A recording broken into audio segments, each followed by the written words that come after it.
Greetings, colleagues, and thank you very much, Megan, for the intro. And I'm delighted to be presenting here today with Megan. And I'm sorry that I'm unable to be with you in Vancouver, which I don't need to tell you is one of the most beautiful places on the planet and a place I really like to spend time.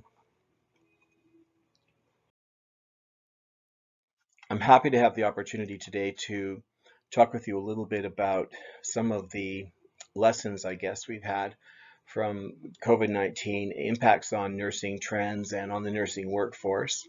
My name is Mike Villeneuve. I'm the Chief Executive Officer of the Canadian Nurses Association, as it says on the slide. And I first wandered into healthcare in 1978 when I was first working as an orderly. They had those then. They have some different version of it now, but it was a much more popular role at the time. And I am coming to my retirement next Thursday. So it's been 44 years and an unbelievable privilege to be at the helm of the Canadian Nurses Association. And we've been very pleased to work with and support the work of the Care Centre in Toronto.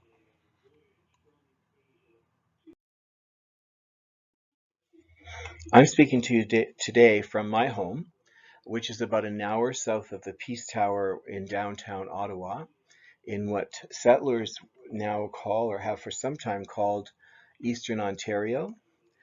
This is the traditional and unceded ancestral lands of the Algonquin Nation and Anishinaabe people. And I live on a beautiful acre. I used to say I owned it. Maybe that's been some of my learning about the land. I don't own it. I walk upon it. I feel like a guardian of it now, which is a different way of thinking from when I was younger. And we have the um, opening of our eyes in our history with Indigenous people to thank for that, not the least of which is the Truth and Reconciliation Commission. And at the Canadian Nurses Association, we're on a journey of reckoning with our past, our shared past, and what is our individual past as settlers, individuals, as well as a profession in in relations with Indigenous people in this country. So by stopping to think about the place we place our feet every day, um, I hope that it signals an intent with the rest of our hearts in what we're going to meaningfully try to do, pardon me, meaningfully try to do in relations going forward so that we not only don't repeat the past, but make the future better.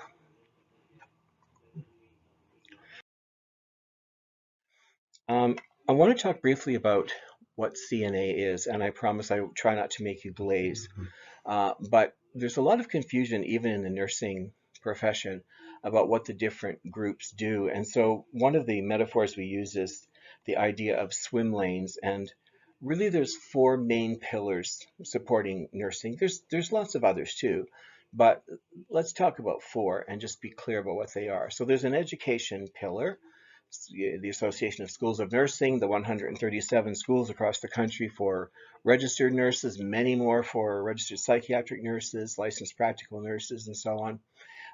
And that's about educating people to deliver safe, strong, high quality nursing practice.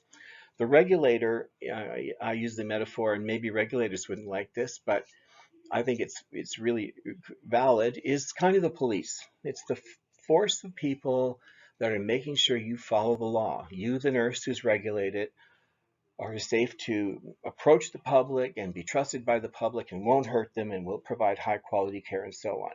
And when nurses say to me, I never hear from I never hear from the college. I always say, good, good. You don't want the sheriff at the door. So I'm being a little bit, silly with the terms, but you know what I mean. If the college is doing its job well, and they do, and they're monitoring your practice, and they're not coming to you, well done. Follow the rules and be a great nurse. So the two groups that do a great deal of lobbying around nursing as we think of it, hospitals, home care, and so on, are professional associations and unions. And how I divide it, it's a bit arbitrary, but I think it's close enough to the truth, is that unions act much more than professional associations around the individual.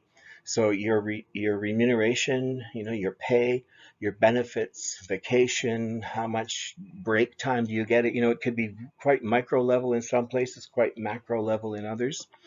And they pay attention to people on actual nursing units in hospitals. There's sometimes a shop steward or some version of that title, and people are fairly familiar with that.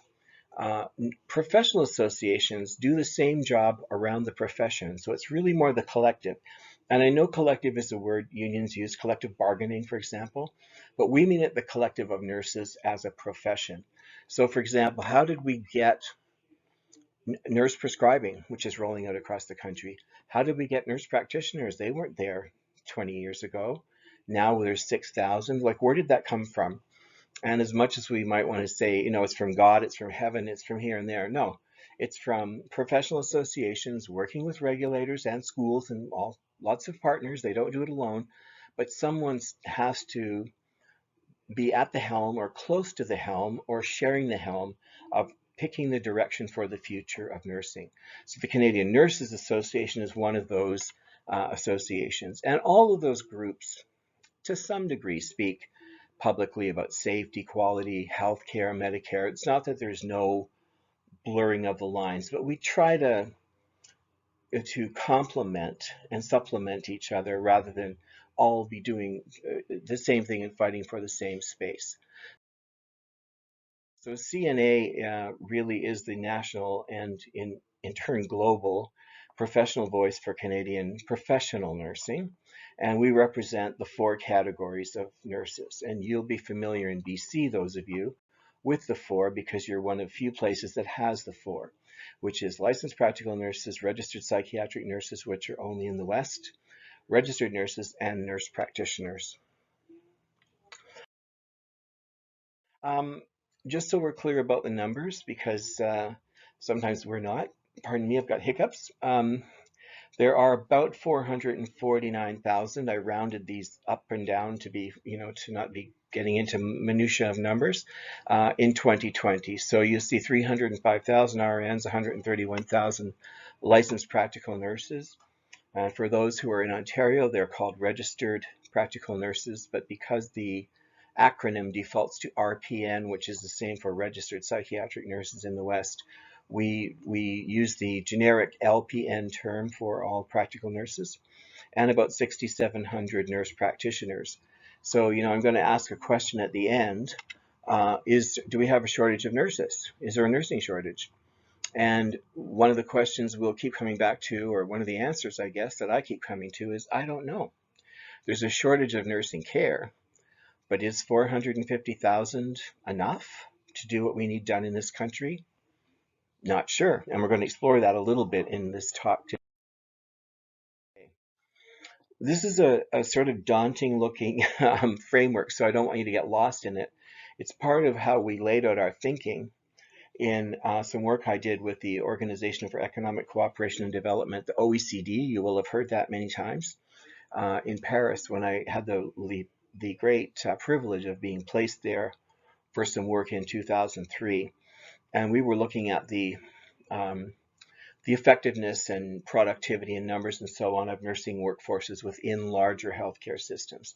So what I really want to draw your attention to, because it's part of what we're paying attention to now, the collective, not just Mike and CNA, but CFNU, that's your National Nursing Union, would be BCNU here in BC, and other groups, is the part on the upper left, which is who's coming into nursing, what do they do when they're there? So the productivity and number, right, makes a difference.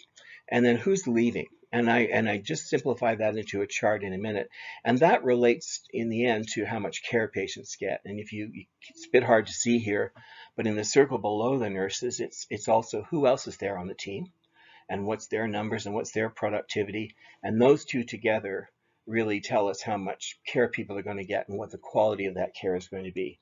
But let's look at the nurse just for a minute and look at the factors that impact the size of the workforce and then the productivity of it. It's actually remarkably simple because there's just not a lot of ways to come into nursing or to leave it.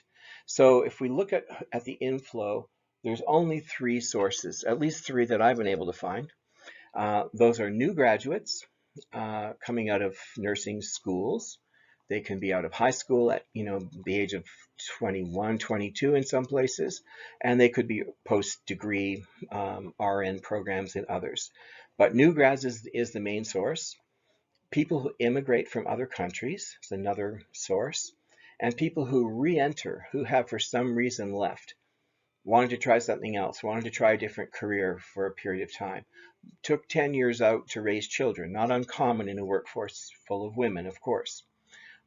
Excuse me. So those three are the forces and the pipeline, as we say, coming in.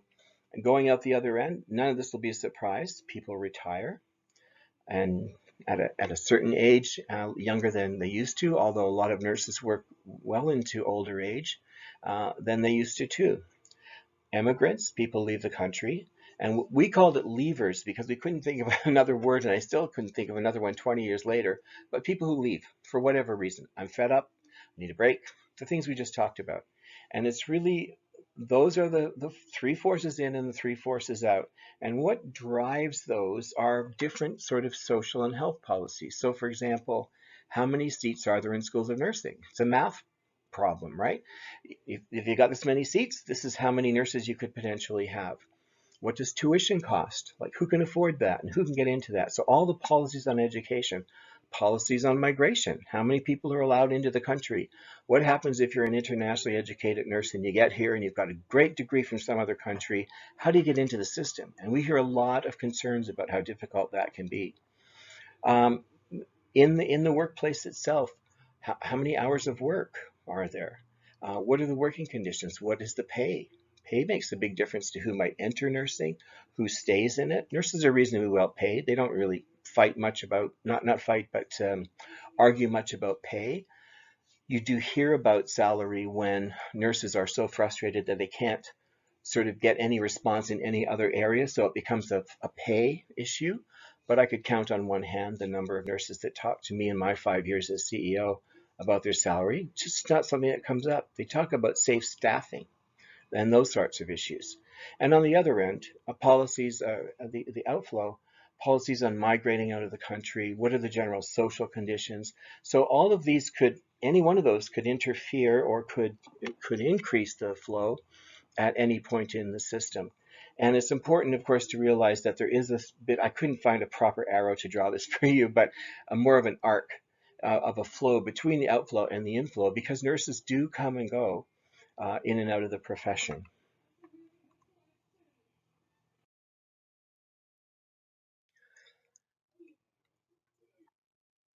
Sorry, colleagues, I want to make sure I didn't advance this too quickly. So let's look at the numbers a little bit. I told you there was 449,000-ish regulated nurses. In 2009, after we'd done a fair bit of work through the decade before that at CNA, but in 2009 did some predictive modeling, all things being equal, here's the trends in demand in society for nurses and nursing. Here's what it looks like the supply increase will be, and or whether the supply will match the demand, I should say. And what we found then was that we would be short 60,000 nurses by 2022. And we were already down about 11,000 at that point over the decade before that. And at that point, the nursing registered nurse workforce was about 217,000. So we were short 11,000 out of that at the time, right? So we were already playing catch up in there. And again, the year is 2022, and as I remind anyone who wants to hear me, we're a quarter of the way through it, right? If the problem is here, it's not some theoretical future problem. So the shortage is real, and we didn't factor in COVID. I mean, I'm saying I didn't do the study, but it didn't predict that there was going to be 2 years of hell that was going to disrupt society and cause a lot of people to leave and some to get sick and so on. So we're very, very concerned that we came into COVID short a lot of nurses. There was no cavalry coming over the hill, right, at any point. And the surge capacity in nursing, not unlike medicine, is pretty small. Like there isn't a whole bunch of people sitting out there regulated, ready to go eating bonbons for when there's an emergency, because everybody's already working pretty much full out in the system. and many hospitals were over not oversubscribed. Oh, over the high occupancy, over 100%, excuse me, before we even got into COVID. So remember, there's three ways people come into nursing. So one is new graduates, and here you can see a look at the number of new grads going back many, many years.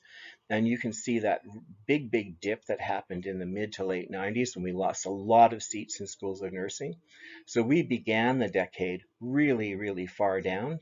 Somewhere around 40% of the seats in schools of nursing had been taken out by, mid to late 90s. Part of at the time, decisions to shore up federal budgets and so on to improve Canada's credit rating, which was really devastating for the nursing profession. And at the time, the Minister of Health, the Honorable Alan Rock, said that the cuts in healthcare really had been borne on the backs of nurses. We just got rid of thousands of seats, thousands of nurses, and did that in many ways through getting rid of seats, encouraging people to retire early. I was a head nurse at the time. I remember bargaining with people to get them to retire. We'll buy you out to retirement and leave early and stuff just to get people out to drop costs. It was awful. It was a really terrible time. But you can see here now that the pattern is that the trend is going up, and so that's the right direction. The challenge here, colleagues, is that in many schools of nursing in this country, you're going to wait 3 years to get in. The pipeline is full. That's good for nursing because it means people want to be nurses. And the same with doctors. People want to be nurses and doctors. It's not hard to get people to want to do that. But to get bums in seats is problematic, and we do need more seats.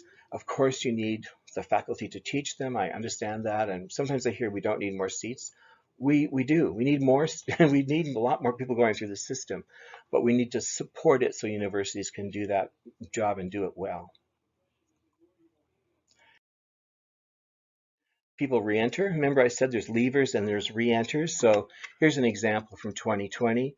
This is LPNs and RNs. And so you see there's a fair chunk of people there. That's what, 5,500 or so people coming back in. So that's a reasonable supply. So you might say, what can we do to encourage more of those? So that's a viable solution, or partly viable. And about 9% of the workforce is not taken up, excuse me, is filled with internationally educated nurses. And that's been pretty level over the last few years. So that gives you some sense of who's coming into the profession.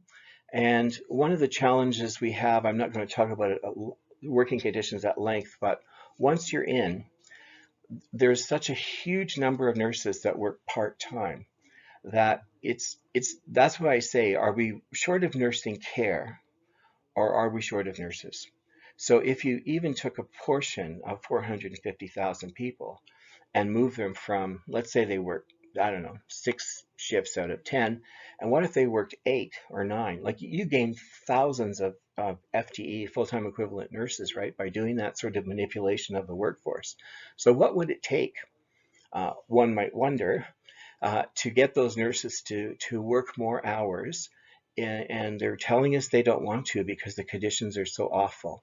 So if you fix the conditions, like maybe we don't need to be so worried about, we hear this, it worries me terribly. Let's go to other countries and essentially, they don't say poach, but that's what it is. Nurses from countries that need nurses too, right? There's a global shortage of millions of nurses.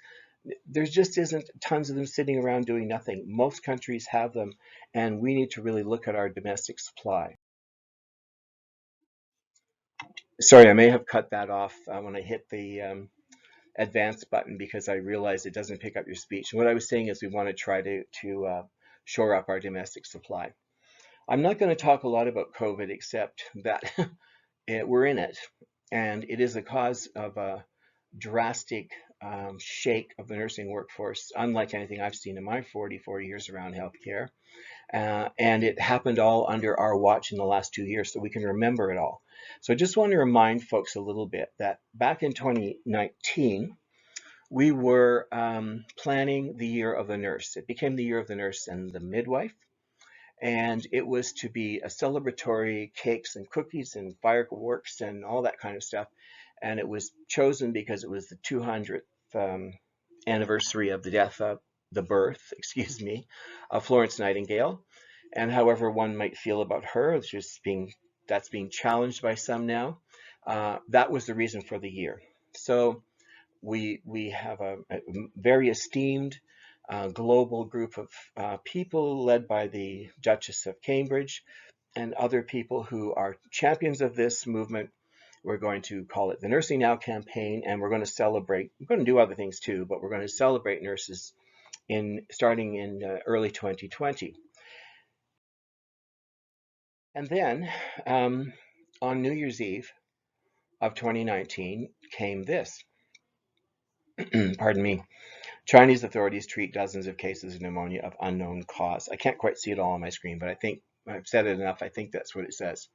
So, okay, so some of us were partying probably that night and didn't pay any attention.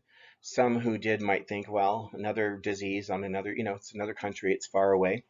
But there was some concern, I think, because it was a respiratory illness. And we had, for most of us, had in memory SARS, MERS, H1N1, like we can remember these things. And so it caused a little bit of consternation. And over the next sort of 2 weeks, it suddenly was really blossoming everywhere and became a growing topic of conversation. So 3 weeks later, roughly 23 days, we see this sort of dystopian image that was in the paper of the city, the paper, he says. I mean, like it's actual paper. In news stories online of Wuhan.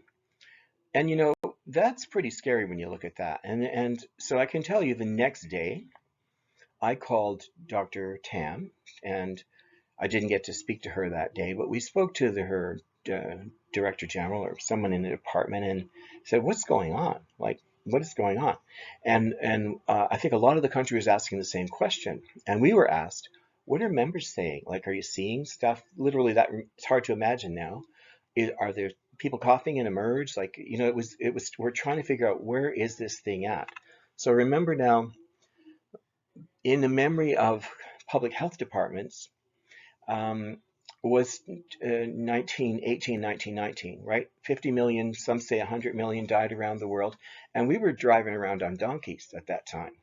So you can imagine the panic. And I understood and felt bad for the panic in the faces of political leaders who I have to say have taken a lot of hits through the last 2 years, sometimes deserved maybe, but sometimes I think they're just human beings, trying their best.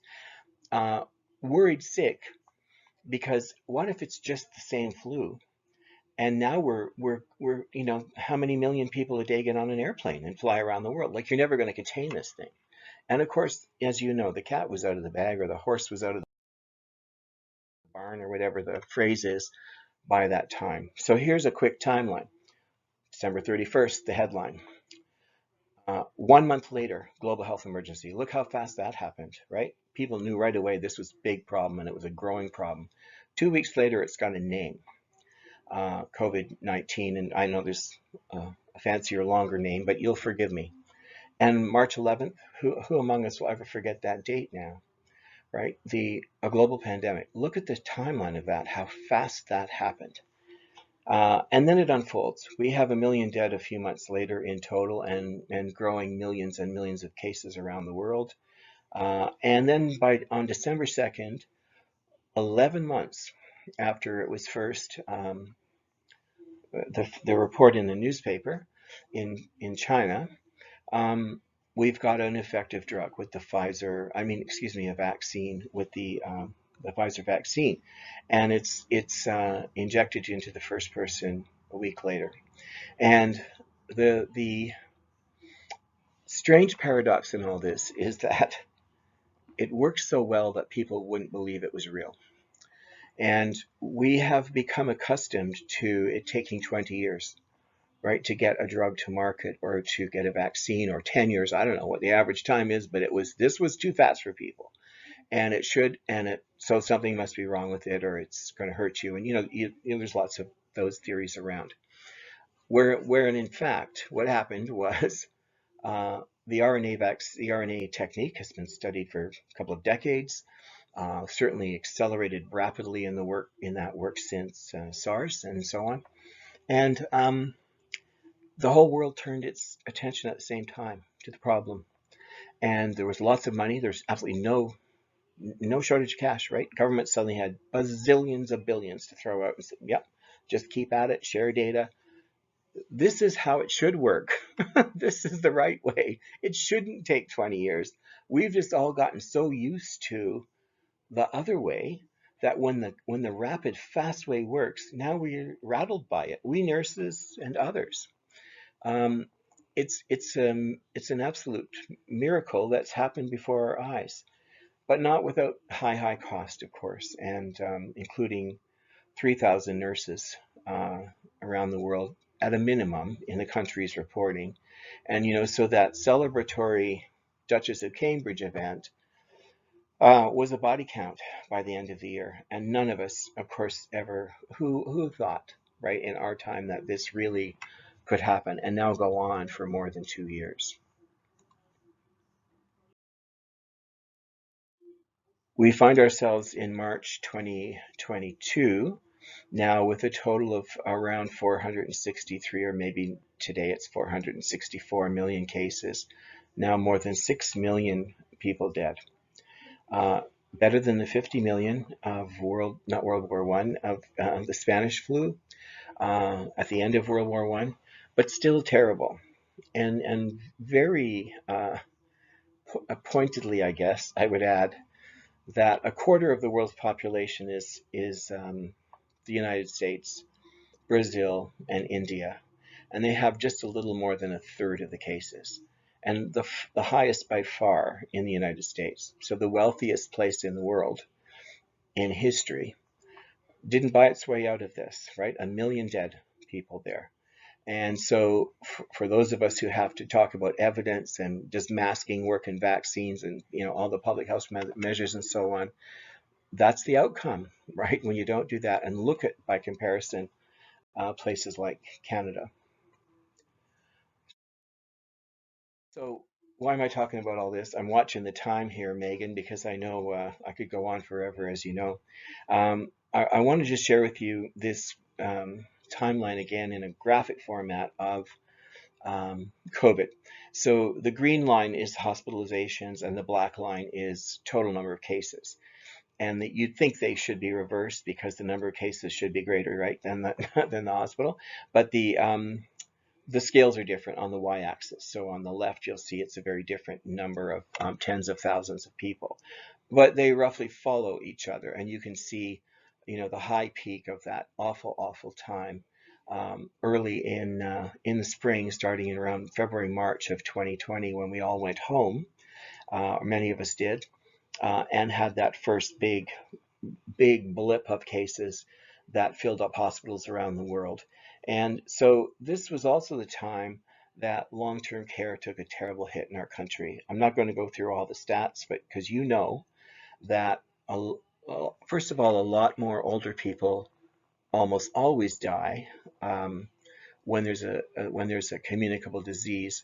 But even in that scenario, a disproportionately larger number died than we would have expected. And also it decimated long-term care as an employment setting. So we packed the ICUs, we really hurt the whole long-term care sector. The second wave then comes and just overwhelms now the hospitals and ICUs. And now that sector is starting to get tired because this is now the fall of 2020. And then a third wave, right, hits, and you know how damaging that was around the country and around the world. And then a fourth wave hits, right, and now a fifth wave. And what we've got in our last sort of the Omicron, which didn't make people as sick but spread more easily, is that we really filled a lot of medical surgical kinds of units or medical units, depending, but hospital acute care. So I'm going to come back to this, but keep in mind, we've now really hurt long-term care acute care, and critical care. And those are three big sectors. And I know that public health was hurting, and home care and palliative care and so on.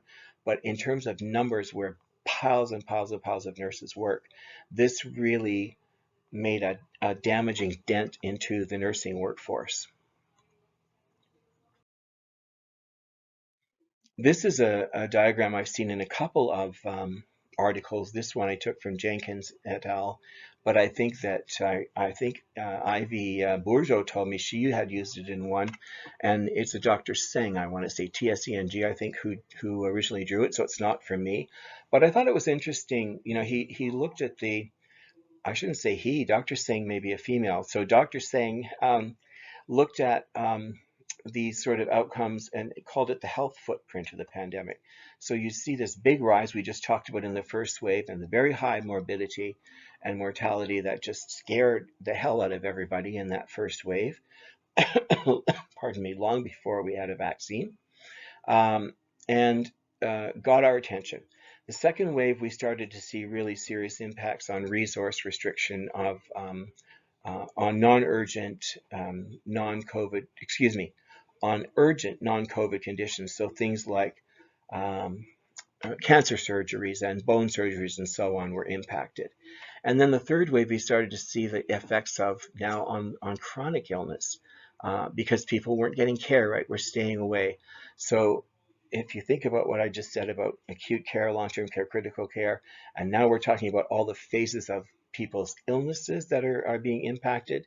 And the fourth wave, and now into the fifth, which is the sort of big climb of the red curve there, points to the problem of really now psychic trauma that we're at that point. And people say, I'm on the floor. I can't, literally, I'm lying on the floor. I'm crying. I'm burnt out. I can't work. I'm angry. I'm hitting out at people and so on. Mental illness complaints right across the country, not just in healthcare, and people just plain burnt out.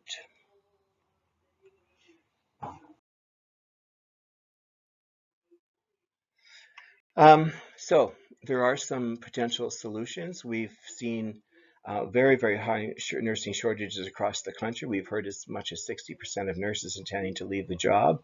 There's 118,000 or more vacancies in healthcare and social care areas right now. I mean, just unprecedented. 85% increase in job vacancies and so on. So there's all kinds of data that's now been accumulated.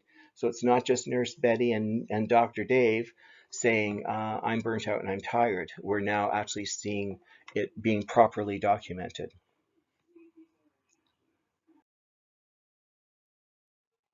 We look at nurses' intent to leave their current employer as high as 60% and 20% saying the profession. 20%. I mean, they won't all go, but even if a few of them go, it could be tens of thousands of people. That's a lot of people to lose. And you know, if you go through nursing school, it costs a lot of money. It takes a lot of time. Like people don't just leave a profession unless they're really, really, really pushed to the wall.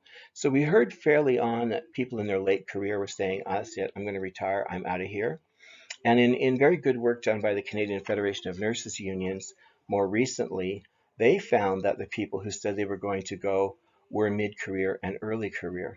So the worry that CNA is bringing to the table when we talk about, with policy decision makers, if you go back a few slides, all those sectors of healthcare impacted, all the phases of patients' illnesses now being impacted, right from the most acute to the chronic, the home care people, and so on. And now all three levels, three ages of people's nursing careers, early, mid, and late, all disrupted, all upset, and saying, I'm out of here. Not all of them, but a lot of them. I mean, 60%, if we had if we had 60% people leave their jobs, the whole system would collapse like in no time. So I'm not laughing at it. It's kind of laughing at the gallows. This is chilling, chilling data. Doctors are also reining in their practice. Some are leaving, some are changing jobs. But what we've heard, which I thought was interesting in the CMA Medical Association study, was how many said they're likely to reduce their clinical hours. So again, if we go back to my original question, is there a shortage of nurses or a shortage of care? Well, there's a shortage of care for sure. And now the doctors are are going to create, not in a criminal way, but if they do this, they're going to, and some are saying, I'm not going to work 75 or 80 or 90 hours anymore. I'm going to work 40 that week. Well, there's a lot of care that's going to be left undone. That's a problem.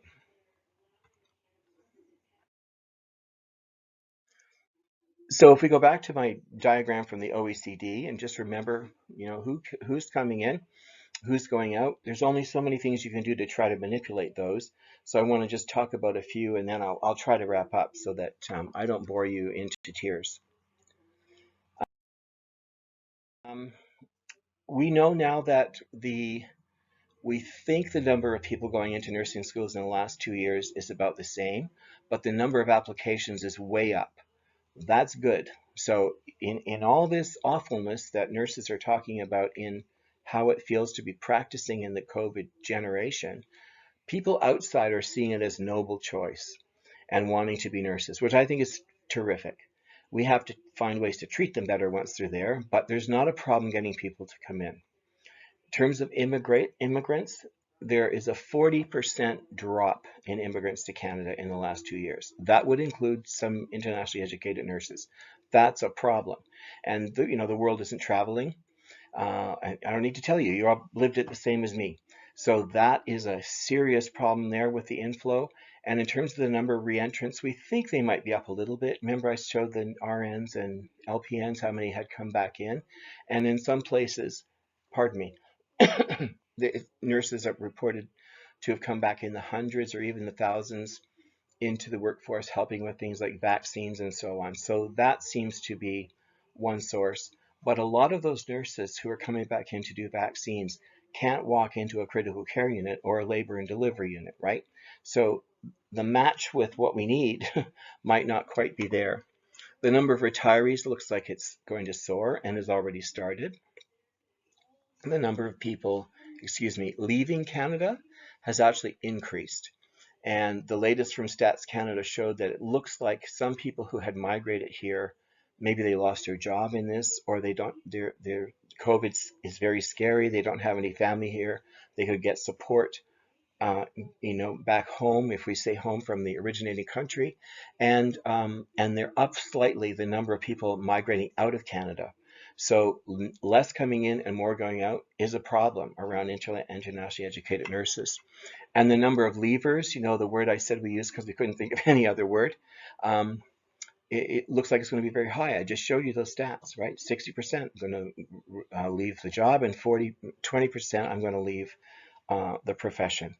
And we don't have really great interconnected data to help us understand how many there really are. We can count it at the end of the year based on who registers, but where are they working? What's their status? It's just not their employment status. I mean, just not well coordinated. That helps us sit down and talk about effective planning.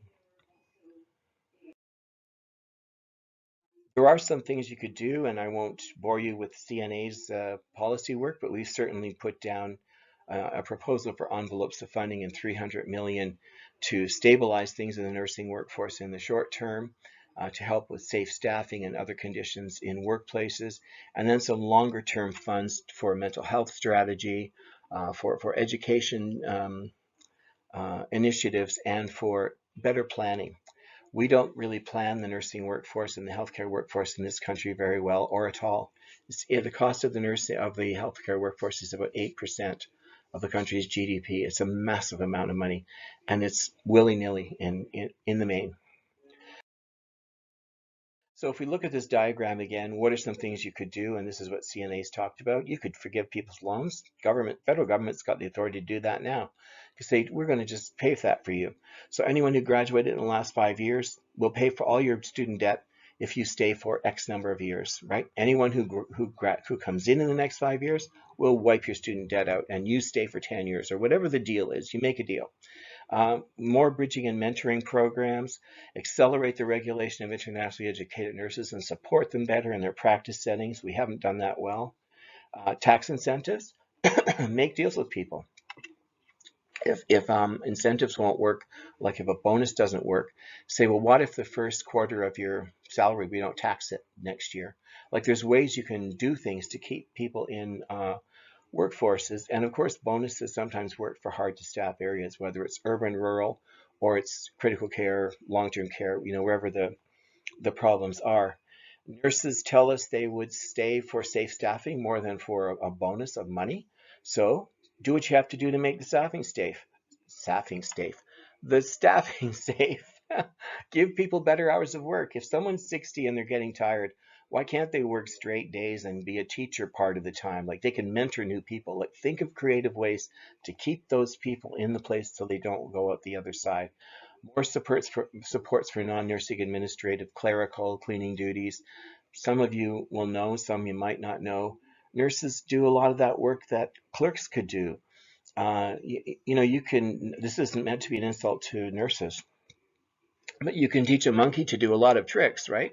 So why are we using highly paid registered nurses to do jobs that kids could do or robots could do, right? So we need to use the technology we have at our disposal and really employ that to support nurses. And some is as simple as someone to answer the phone. So the nurses aren't running all night long in ICUs and other places to answer telephones. Childcare and elder care. Like what if you just had that support for people? Tax incentives, again, we talked about, and retention bonuses. And if you're my age and you're retiring and you make a good salary and someone says, I'll give you $5,000 to stay for a year. A lot of those nurses say, I'm not staying for a year for that. I already make a lot of money.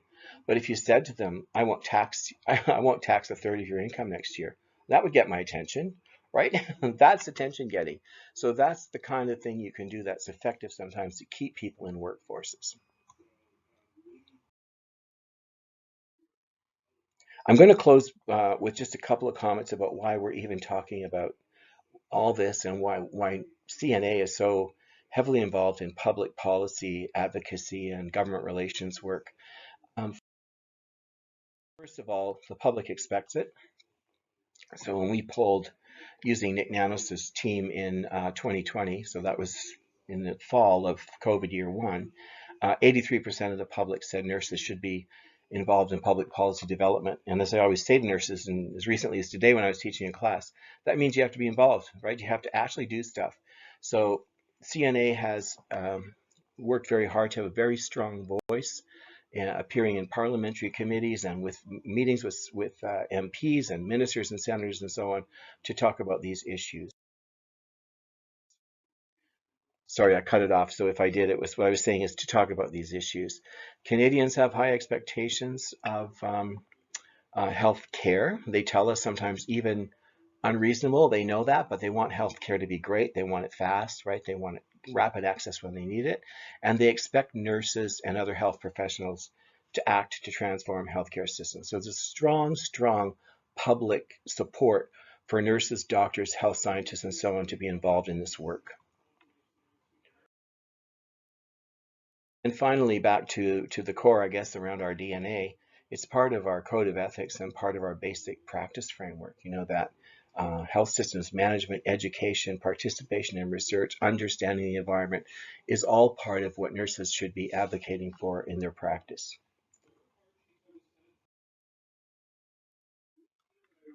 So I'm going to close just by saying before COVID hit, Canadians were already reeling from two major changes in the criminal code in this country. One was cannabis legislation, and I'm old enough to have grown up in a society where, the common thinking was if you smoked a joint, you would never get life insurance, you'll never get a job, you'll never get into the University of Toronto. Like I can hear my father's voice, that was just like Satan.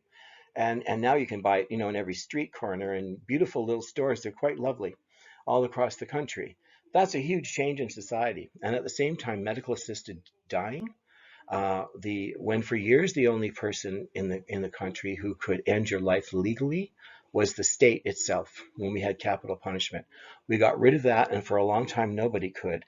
But now nurses and doctors are legislated in the criminal code to take that on. That's a huge change, even since 1991 or 93, around there, when Sue Rodriguez brought the case and it didn't go forward at the Supreme Court. Just in those 30 years, look at the change in society. So, and then COVID comes along. And nurses are involved in each of these kinds of important pieces of legislation. So nurses have to be involved in the conversation. CNA during the COVID time also was, of course, asked to speak up about racism, medical assistance in dying. I won't go into that except to say that it was proceeding through its review, and there was work going on in the House and in the Senate with no nurses there. Well, the two people that can provide and administer MAID is a nurse and a doctor. How could you not have the people at the table who are going to be impacted by the legislation? Like, it just doesn't make sense. But if you don't have a strong professional nursing voice watching, legislation does happen. We've been asked to speak about mental health all across the country since this began. The devastation in long-term care, virtual care. I mean, it took what, a week for us to figure out you could phone your doctor? Like, how long have we how long have we all been talking about that? Like, so COVID actually made some things really accelerate in a good way. But nurses need to be at that table. So when we talk about the nursing workforce and a number of nurses, it's not just for the one-to-one minute of care that nurses give to patients, which is very important, but it's because all those nurses are involved in all of these other things, and we need to have a strong, stable nursing workforce to do that.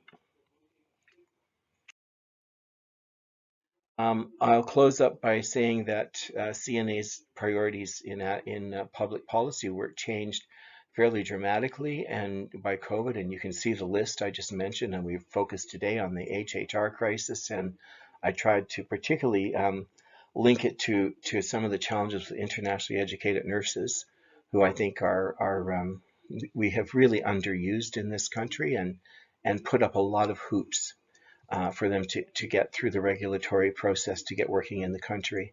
But CNA also had other work going on in this time, and you will all know that we had a terrible clash around racism that exploded originally out of the United States in May, I want to say, May of when Ms. Taylor and Mr. Floyd were murdered in the States at the hands of police. Pardon me, killed at the hands of police, I should say.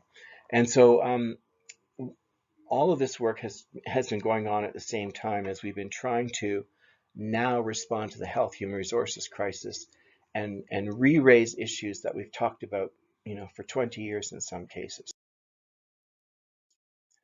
I'm going to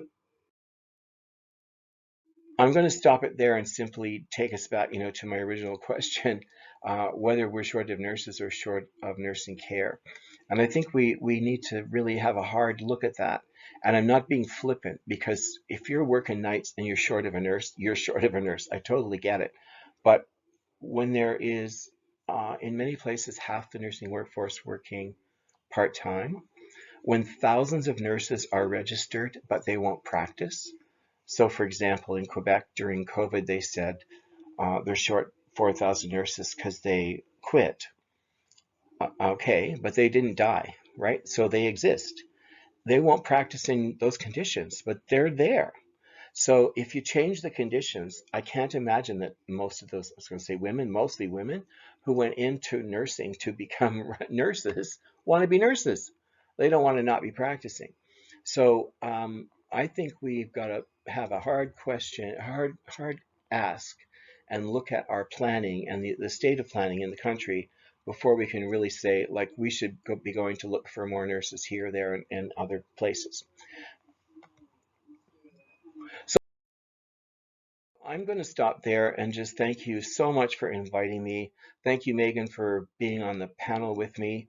I'm really sorry to not be in Vancouver, and we could have had dinner and done a little celebrating and toasted nurses.